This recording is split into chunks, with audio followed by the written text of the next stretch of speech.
Adapun beberapa bentuk salawat yang tersebar di masyarakat, yang bahkan mengalahkan salawat yang berasal dari Nabi SAW, itu perlu diluruskan. Kita ingin negeri kita bersolawat dengan solawat yang diajarkan Rasul SAW. Solawat yang paling baik.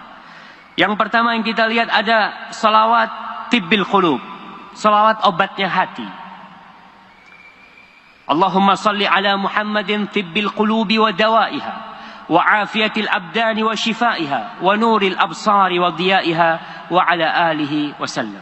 Ya Allah, berikan salawatmu kepada Muhammad alaihi salatu wassalam, obatnya hati, pengobatan buat hati. Kemudian beliau juga penyembuh buat badan kita, pemberi afiah buat badan kita. Beliau juga cahaya buat pandangan kita, buat keluarga, dan salam buat beliau SAW. Para ulama mengkoreksi. Yang pertama, salawat ini jelas bukan dari Rasul SAW. Nah, bukan dari Rasul SAW. Kalau bukan dari Rasul SAW, maka perlu dikoreksi. Ada apa nih? Kenapa kok ini lebih laris lagi dipakai oleh orang daripada salawat yang diajarkan Rasul SAW? Sebagian ulama mengatakan di sini ada pengkultusan Nabi yang tidak seharusnya. Nabi tidak mau dikultuskan. Posisi beliau adalah hamba dan utusan Allah sallallahu alaihi wasallam. Dikatakan di sini sebagai afiatul abdan. Nabi itu penyembuh badan. Nabi itu sebagai obat buat hati. Kita tahu Rasul sallallahu alaihi wasallam memang diutus rahmatan lil alamin. Tapi yang terbaik tetaplah kita baca yang diajarkan oleh Rasul sallallahu alaihi wasallam. Yang kedua yang banyak terkenal juga ada salawat Fatih. Salawat Fatih ini yang diterima, antum bisa baca nanti di situsnya sebuah tariqat yang disebut tariqat Tijaniyah. Tariqat Tijaniyah menulis di sana tentang asal muasal salawat Fatih. Salawat Fatih ini disebutkan bahwasanya guru mereka Syekh At-Tijani itu mendapatkan lembaran dari Allah, lembaran dari cahaya yang tertulis di situ salawat Fatih. Subhanallah jamaah. Dan orang meyakini itu. Yang baca salawat Fatih ini, di situs itu disebutkan tentang keutamaan salawat Fatihah, bahwasanya yang membaca itu akan dilipat gandakan sebanyak 600.000 kali salawat untuk malaikat, untuk manusia dan jin. Dari awal diciptakan sampai akhir. 600 kali lipat dari jumlah mereka semuanya. 600.000 ya. Disebutkan di sana. Ya, apa masih ada wahyu yang disampaikan? Udah selesai. Nabi udah selesai tugasnya. Salawat mana yang paling baik yang dibaca ketika sholat? Tapi yang jadi masalah orang masih percaya. Salawat Fatih ini, Allahumma salli ala Sayyidina Muhammadin al-Fatih lima ughliq, al-Khatim lima sabaq, nasiril haqqi bil haqqi, al-hadi ila siratikal mustaqim, wa ala alihi haqqa qadrih wa miqdarih al-azim. Ini yang baca salawat ini, dikatakan Nabi itu penutup, pembuka yang tertutup, dan beliau penutup untuk yang lainnya, beliau penutup para Nabi. Oke, itu betul.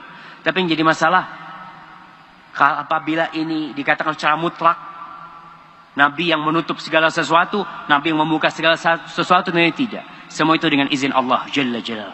Tapi tadi, yang membaca salawat ini, itu mendapatkan pahala 600.000 kali lipat. Kita yang tahu itu pahala dilipat gandakan jadi berapa? 700 kali lipat. Orang sedekah 700 kali lipat, wallahu yudha'ifu liman yasha', tapi Allah bisa melipat gandakan lebih dari itu. Nah, ini 600.000 kali lipat. Di riwayat lain dikatakan bahwasanya lebih baik daripada membaca Al-Qur'an 6.000 kali. Pokoknya yang bukan dari Rasul SAW akan mendapatkan masalah. Kemudian yang membaca salawat Fatih ini tidak akan mendapatkan kemuliaan, pahala itu, kecuali dengan 2 syarat. Disebutkan di situs itu. Syarat yang pertama, izin dari guru.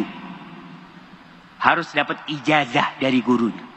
Kalau dapat ijazah dari gurunya, maka nggak boleh. Kenapa? Karena gurunya ini yang mendapatkan izin dari Allah langsung. Jadi harus ada izin nanti. Kalau antum nggak dapat izin, baca itu pahalanya tetap. Ini yang disebutkan di situs itu.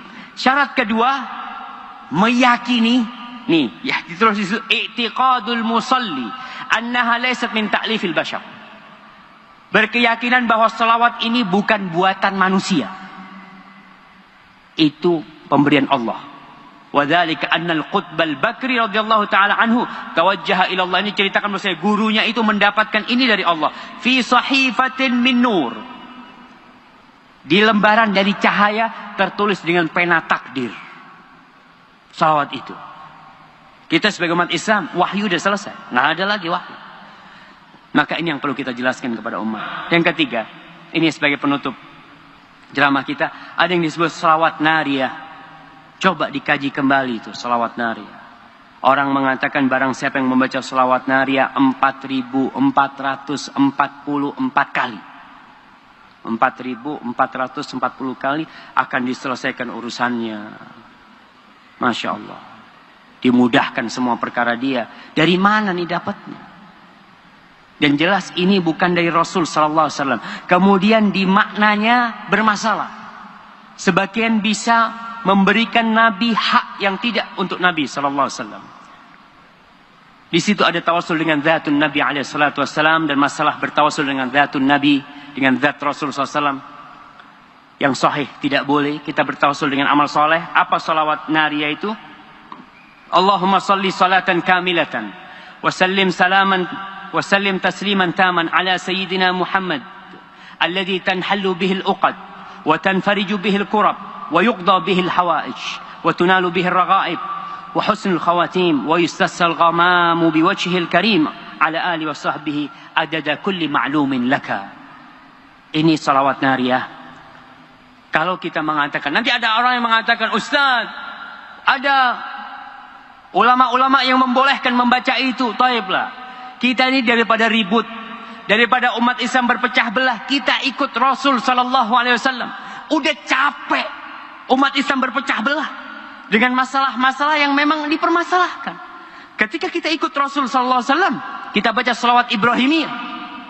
Apa kau tidak yakin Ibrahimiyah lebih afdal dari ini? Apa kau mengatakan ini lebih afdal dari Ibrahimiyah?